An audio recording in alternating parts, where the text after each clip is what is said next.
Seja muito bem-vindo ao canal, muito bem-vindo à biografia de Maria Alexandra Vitória de Saxe-Coburgo-Gotha, princesa do Reino Unido e de Saxe-Coburgo-Gotha, e a última rainha consorte da Romênia, tendo sido mais uma neta da rainha Vitória do Reino Unido por via materna, e para completar sua estirpe real também era neta do czar Alexandre II da Rússia, por via materna.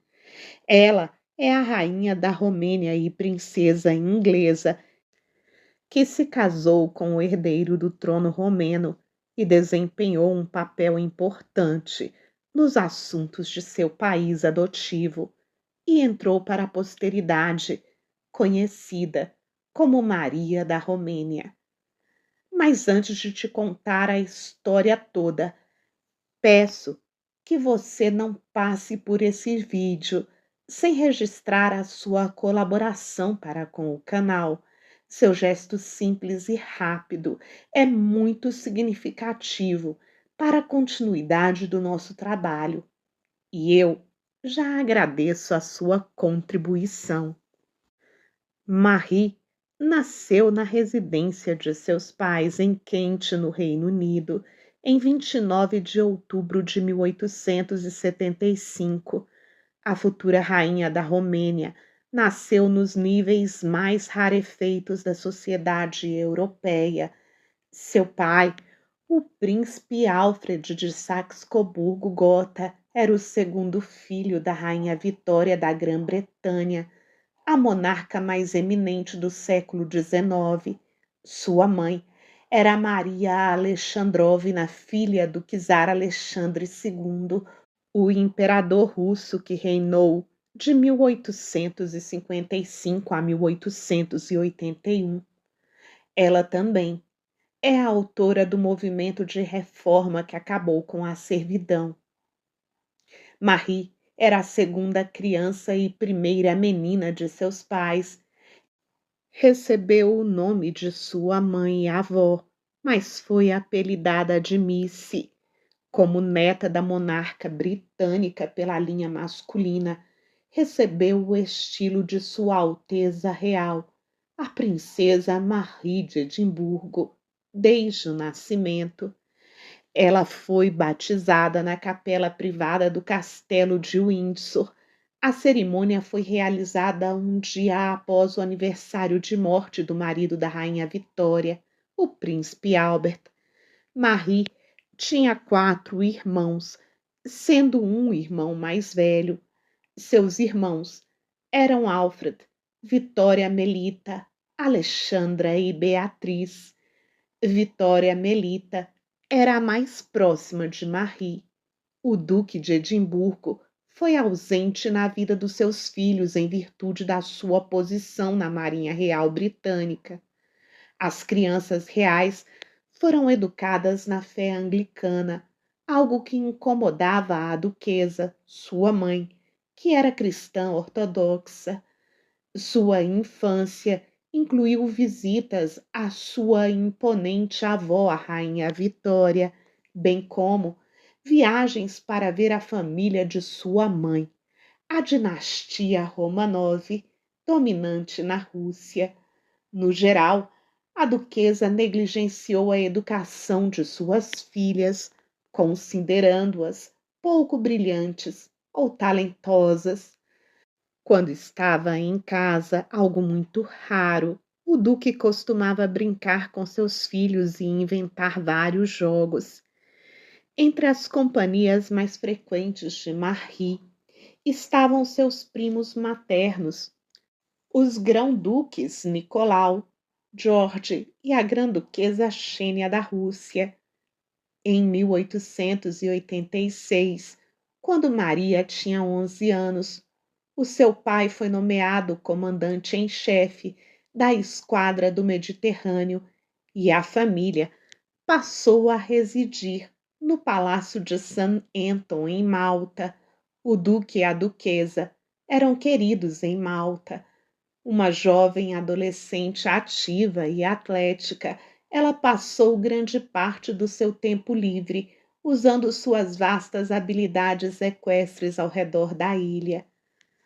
Nessa época, como o príncipe de Gales renunciou aos seus direitos ao trono do Ducado de Saxe-Coburgo-Gotha, o Duque de Edimburgo tornou-se herdeiro presuntivo de seu tio, o Duque Ernesto II, e o próximo Duque de Saxe-Coburgo-Gotha. Consequentemente, a família mudou-se para Coburgo em 1889. Em Coburgo, a educação das princesas foi ampliada, dando maior ênfase à pintura e à música. Já surpreendentemente bonita, com cabelos loiros, olhos azuis e uma figura atraente, a exuberante jovem princesa parecia destinada a um casamento brilhante. Teve um primeiro romance com seu primo, o príncipe George, que assumiria o trono britânico como rei George V em 1910.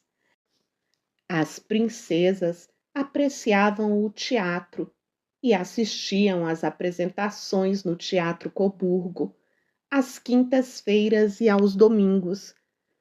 Outros eventos que as meninas apreciavam grandemente em Coburgo eram as festas de inverno organizadas por sua mãe. Marie cresceu e tornou-se uma jovem adorável, com brilhantes olhos azuis e sedosos cabelos loiros, e seus pretendentes logo se multiplicaram. O futuro rei George V chamou as princesas de Edimburgo de as três mais queridas, mas a vivaz e excepcionalmente bonita Marie era a sua favorita. A Igreja Ortodoxa Russa não tolerava um casamento entre primos de primeiro grau e a Duquesa de Edimburgo desprezava sua família britânica. Então, ela vetou o pedido de casamento dele a Marie. A Duquesa de Edimburgo escolheu o príncipe herdeiro Ferdinand da Romênia como um partido dinástico adequado para a princesa Marie. A mãe sugeriu que Marie o conhecesse, talvez querendo melhorar o relacionamento entre a Rússia e a Romênia. Nando, sobrinho do rei reinante Carol I, era livreiro, introspectivo e inclinado a atividades intelectuais. Seu primeiro encontro ocorreu durante um jantar de gala e os dois conversaram em alemão. Ela achou-o tímido, mas amável. Logo, o compromisso foi formalizado. Carol saudou as vantagens diplomáticas de um casamento entre Marie e Ferdinand. Isso significou laços mais estreitos para a Romênia com a Grã-Bretanha e também com a Rússia. O veredito do velho duque de Cambridge foi contundente, abre aspas. Parece uma pena muito cruel levar aquela garota bonita para a Romênia semibárbara e um homem para o conhecimento de toda a Europa, desesperadamente apaixonado por outra mulher. Fecha aspas.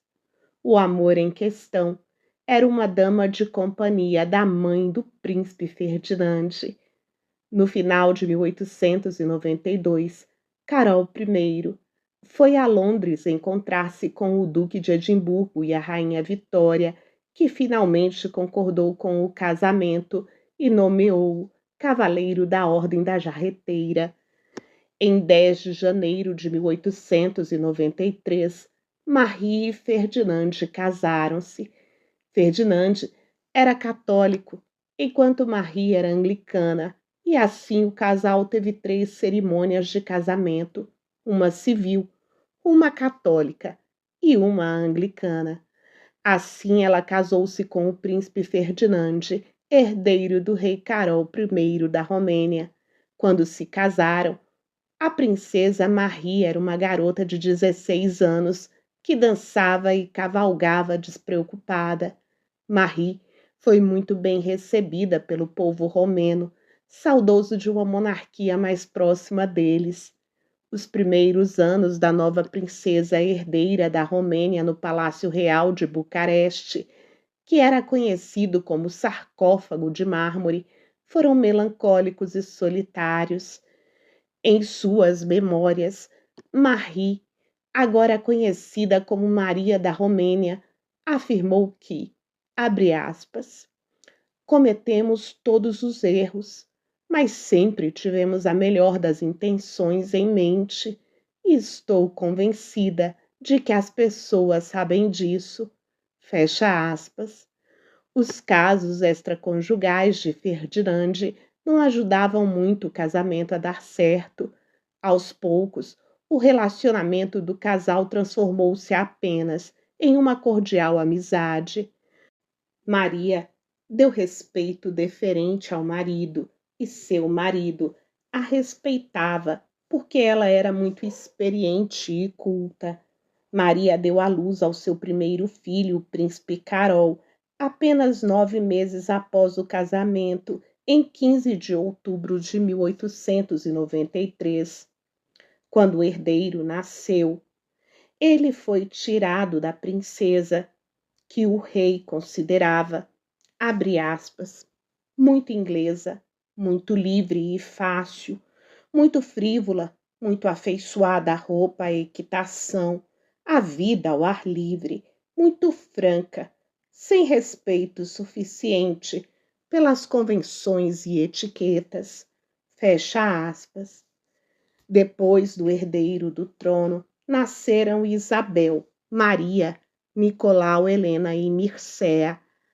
O rei e a rainha consideravam inapropriado que os príncipes fossem criados por pais tão jovens e assumiram essa responsabilidade. No caso dos dois filhos mais velhos, Maria da Romênia participou da coroação do czar Nicolau II da Rússia em 1896. Em 1897, Maria conheceu o tenente Jorge Cantacuzino, conhecido como Zizi, membro de um ramo ilegítimo de uma antiga família principesca romena. Os dois logo se envolveram amorosamente, mas o caso foi encerrado quando a opinião pública tomou conhecimento. A princesa Maria considerou se divorciar de Ferdinand. Sua mãe, a duquesa de Edimburgo, a levou para Coburgo, onde ela deu à luz uma terceira filha, Maria, a futura rainha da Iugoslávia, em 1900, que pode, ou não, ser filha do príncipe herdeiro. Ele aceitou a criança e a princesa Maria retornou à Romênia. Em 1902, a princesa visitou a Inglaterra para participar da coroação do rei Edward VII. Ao longo dos anos seguintes, também surgiram rumores de que Maria tivesse se envolvido com o grão-duque Boris Vladimirovich da Rússia, com Waldorf Astor, com o príncipe Barbel Sirbey e com Joe Boyle. A paternidade de seus outros filhos também se tornaram dúbias. A princesa herdeira Maria da Romênia descreveu sua sorte em uma carta a Lady Astor, que a chamou de a princesa lunática. Abre aspas. Nós, as royalties solitárias, temos um coração como os outros seres humanos e precisamos de amor e carinho como os outros, mas raramente o obtemos, porque devemos ser felizes o suficiente em nossa grandeza tão fria. Fecha aspas. Maria acreditava que era importante ajudar seu novo país, da maneira que pudesse. Em março de 1907, rebentou a revolta dos camponeses no norte da Moldávia, gerando uma violenta repressão por parte de Carol I. Depois disso, ela passou a usar com frequência trajes típicos romenos, tanto em casa quanto em público, iniciando uma tendência de moda entre as jovens da classe alta e ressaltando a identidade do país e a sua cultura. Com a eclosão da Primeira Guerra Mundial, a Romênia declarou sua neutralidade. Carol I morreu em 10 de outubro de 1914 e Ferdinand sucedeu-o automaticamente. A nova rainha Maria da Romênia declarou, abre aspas, eu sabia que tinha vencido, que a estranha, a garota que tinha vindo do outro lado do mar, não era mais uma estranha. Eu era deles com cada gota do meu sangue. Fecha aspas. No dia seguinte, ela e Ferdinand foram aclamados como rei e rainha na Câmara dos Deputados. Maria e Ferdinand se tornaram rainha e rei da Romênia em 1914. No entanto, eles não tiveram sua cerimônia de coroação até 1922. Maria começou a pressionar o marido a entrar na guerra. Ao mesmo tempo, ela contatou vários parentes reinantes na Europa, tentando barganhar as melhores condições para a Romênia, caso o país entrasse na guerra. Maria favoreceu uma aliança com a Tríplice Entente, formada pela Rússia, França e Grã-Bretanha, em parte por sua ascendência britânica.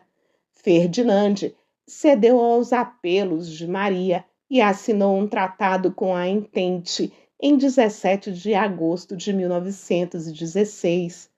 A fama de que ela controlava o fraco gênio do marido levou um jornal canadense a afirmar que, abre aspas, poucas consortes reais exercem maior influência do que a rainha Maria durante o reinado do seu marido. Fecha aspas. Tal influência teria sido decisiva para que Ferdinand I declarasse guerra à Alemanha em 1916. Sua beleza física, suas vastas energias e talentos e sua personalidade vibrante, combinados com seu senso de estilo para diferenciá-la da maioria dos membros das casas reais da Europa, em contraste com a realeza na maioria dos outros países, evidenciava que a rainha da Romênia exercera uma influência crucial nos assuntos políticos. As qualidades de liderança de Maria vieram à tona durante a Primeira Guerra Mundial. No início dos confrontos, Maria esteve envolvida no auxílio à Cruz Vermelha e em visitas diárias a hospitais. Durante os estágios iniciais dos combates, a capital nacional, Bucareste, foi ocupada pelas potências centrais. Maria, Ferdinand e seus 5 filhos se refugiaram na Moldávia Ocidental. No auge das hostilidades, as forças alemãs ocuparam 3/4 da Romênia. O país que se tornou a pátria adotada de Maria foi uma das nações mais turbulentas da conturbada Península Balcânica. Em 2 de novembro de 1916, o príncipe Mirceia, o filho mais novo de Maria, que havia adoecido com febre tifoide, morreu. A corte real foi transferida para a capital da região da Moldávia em dezembro de 1916. Lá, Maria continuou a atuar como enfermeira nos hospitais militares. A rainha ajudou a reorganizar hospitais, visitou trincheiras e até se ofereceu como enfermeira. 2 de suas filhas também se juntaram a ela nesses deveres. A guerra revelou o coração corajoso da rainha e sua alma guerreira. Ela estava entrando em todos os hospitais e cuidando dos soldados, agradecendo-lhes por tudo o que fizeram por seu país. A rainha da Romênia era frequentemente chamada de a mãe dos feridos ou a rainha soldado. Em seu livro A História da Minha Vida, ela escreveu que nem mesmo Dante poderia imaginar um inferno mais terrível do que o trazido pela guerra, onde o sofrimento, a miséria e a agonia estavam se espalhando por toda parte. Quando a Revolução Russa terminou, em novembro de 1917, e os bolcheviques venceram, a Romênia ficou cercada pelos inimigos e sem esperança de ajuda dos aliados. Ferdinand então assinou o Tratado de Focșani em 9 de dezembro de 1917. O acordo era um armistício que acabava com as hostilidades entre a Romênia e as potências centrais. O país, apesar da sua vasta riqueza agrícola e mineral, enfrentou inúmeros problemas. Suas relações com seus vizinhos foram sempre particularmente difíceis. No dia do armistício, em 1918, a Rainha Maria foi premiada com a Cruz da Guerra pelo embaixador da França.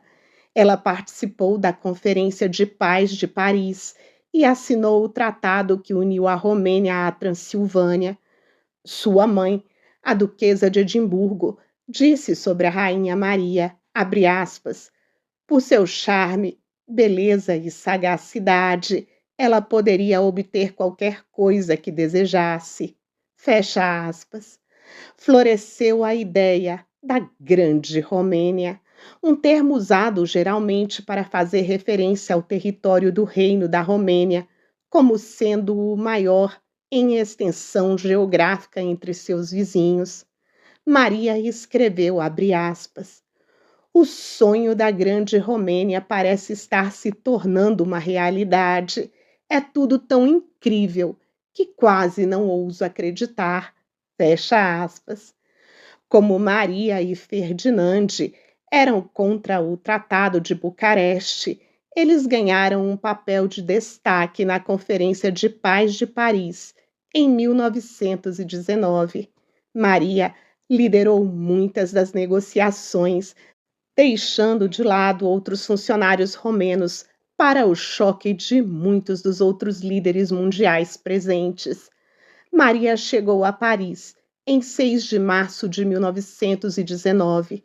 Devido à sua ousadia durante a guerra, ela tornou-se imediatamente popular entre os franceses. Na esperança de conquistar o máximo possível de apoio para a Romênia, aproximou-se de muitas figuras políticas importantes da época. Multidões se reuniram em torno dela, com frequência. Seu charme e elegância natas tornaram a rainha popular em todo o mundo. Além disso, através de sua celebridade, a Rainha Maria colocou a Romênia em um local de destaque. Um jornalista disse a ela uma vez, abre aspas, acho que você pode obter o título de mulher mais bonita do mundo. E ela respondeu, isso seria exagero, mas a rainha mais bonita do mundo está bem. Fecha aspas. O calcanhar de Aquiles da Romênia era o filho mais velho da rainha Maria, o príncipe herdeiro Carol. Em 1918, ele abandonou seu posto militar e fugiu com Zizi Lambrino, sua amante, com quem se casou em segredo e ilegalmente. O casamento deles foi anulado um ano depois. Pouco depois, o príncipe Carol pediu a mão da princesa Helena e eles se casaram no ano seguinte. Em 1921, o príncipe se curvou aos desejos de seus pais e se casou com a princesa Helena da Grécia e Dinamarca.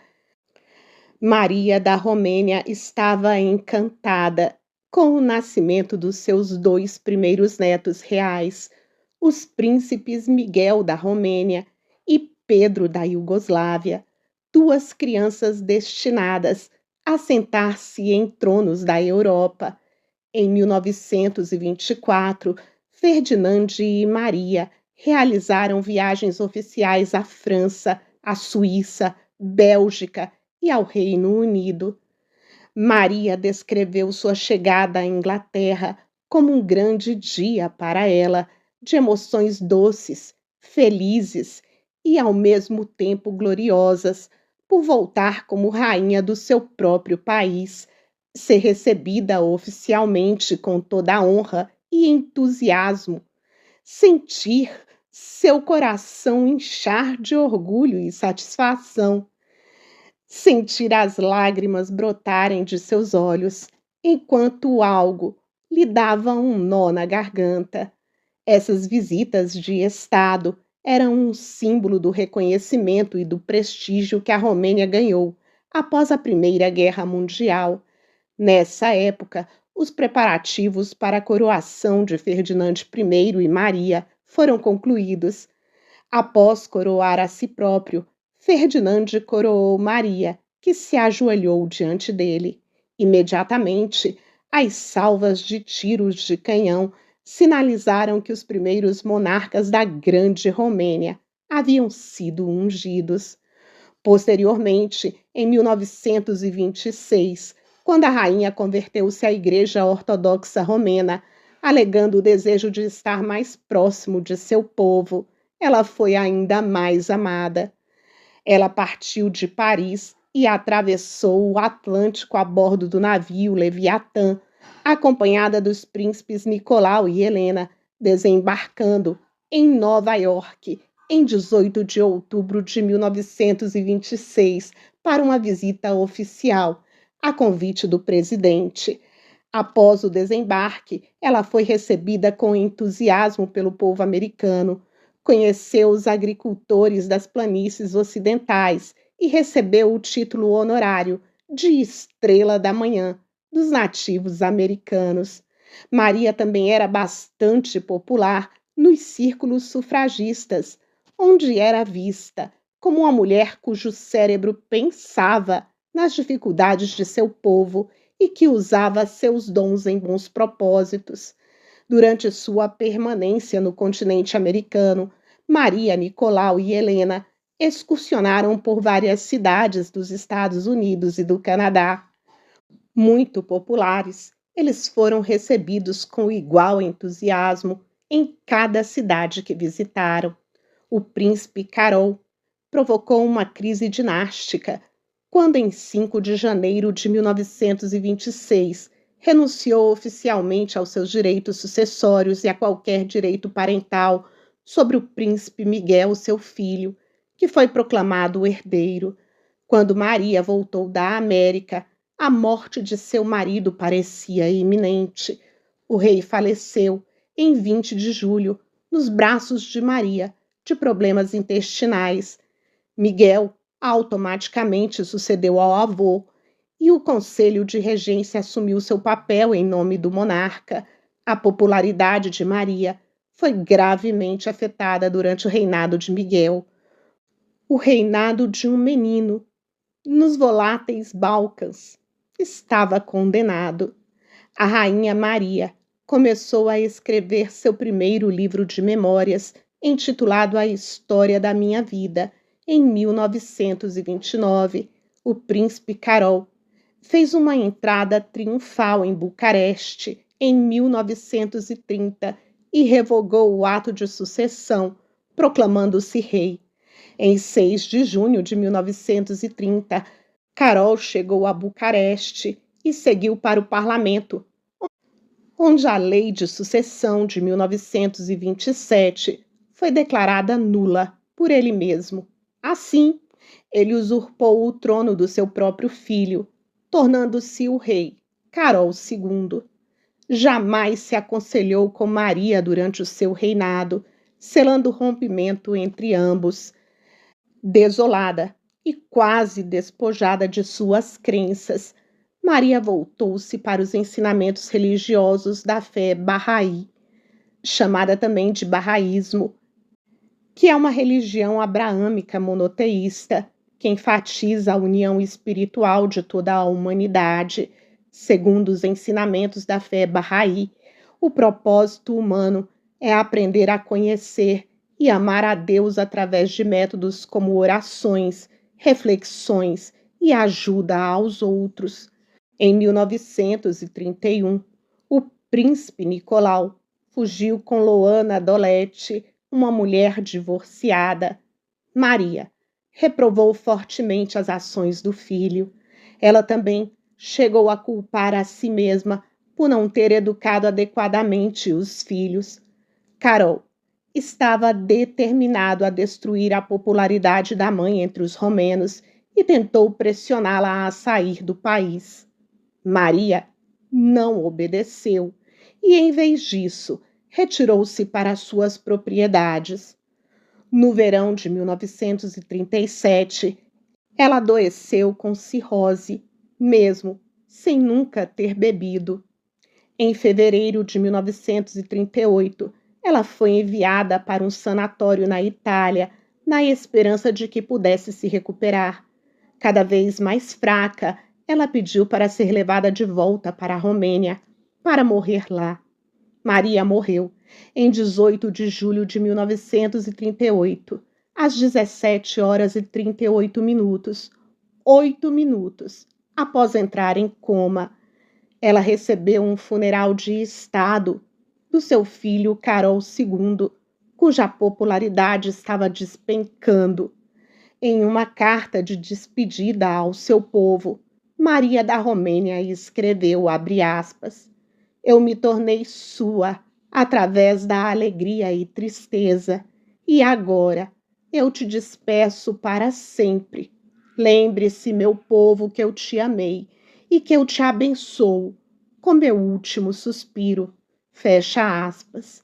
Milhares de pessoas passaram pelo seu esquife durante os 3 dias de velório. Conforme seu expresso desejo, seu coração foi guardado numa pequena caixa dourada, decorada com os emblemas das províncias romenas e depositada na Capela Stella Maris. Após a transição da Romênia para a República Popular, a monarquia foi difamada por funcionários comunistas. Várias biografias da família real descreveram Maria como uma bêbada ou como uma mulher indecente, referindo-se a seus muitos supostos casos amorosos. Maria foi a última rainha consorte da Romênia, já que sua nora Helena recebeu apenas o título de rainha-mãe entre 1940 e 1947. Ela foi uma das 5 netas coroadas da rainha Vitória e uma das 3 a manter sua posição de consorte após o término da Primeira Guerra Mundial. De acordo com uma de suas biógrafas, ao longo de sua vida, 34 livros e histórias curtas foram escritas, tanto em romeno quanto em inglês. Maria manteve um diário de dezembro de 1918 até pouco antes de sua morte e teve seu primeiro volume publicado em 1996. Mesmo antes de sua ascensão como rainha, Maria havia construído uma imagem pública como a de uma das mais belas e ricas princesas da Europa. Ela era conhecida principalmente por sua beleza e pelo seu talento para a montaria, escrita, pintura, escultura e dança. Durante os 42 anos de regime comunista na Romênia, Maria foi alternadamente descrita como uma agente do capitalismo inglês ou como uma patriota dedicada que acreditava que seu destino estava entrelaçado com o da Romênia. Em 1968, as autoridades comunistas vandalizaram a capela do Castelo de Bran, abrindo o sarcófago e retirando as caixas que continham o coração de Maria. Em 1971, estes foram transferidos para o Museu Nacional de História da Romênia, em Bucareste. Somente nos últimos anos, antes da Revolução Romena, os méritos de Maria foram reconhecidos. Maria é conhecida por apelidos Rainha Soldado e Mama Regina, mas também como a sogra dos Balcãs, devido aos casamentos de seus filhos entre casas reinantes da região. Maria foi chamada de uma das maiores figuras da história romena e, em sua memória, foi criada a Ordem da Cruz da Rainha Maria. É lembrada principalmente por seu trabalho como enfermeira, mas também é conhecida por sua extensa escrita, incluindo sua autobiografia, aclamada pela crítica. Em 2009, muitos dos pertences pessoais de Maria estavam em exibição no Castelo de Bran, residência onde passou seus últimos anos e onde funcionava um museu. O Museu de Arte de Mary Hill apresenta uma exposição permanente intitulada Maria, Rainha da Romênia, que inclui os trajes de coroação, uma réplica da coroa, pratarias, mobiliários dourados e joias, entre outros itens. E agora, que já te contei toda a história, é você que me conta suas opiniões e as conclusões desse vídeo lá nos nossos comentários. Estou lá esperando você. Obrigada por embarcar comigo em mais uma história, em mais uma aventura biográfica.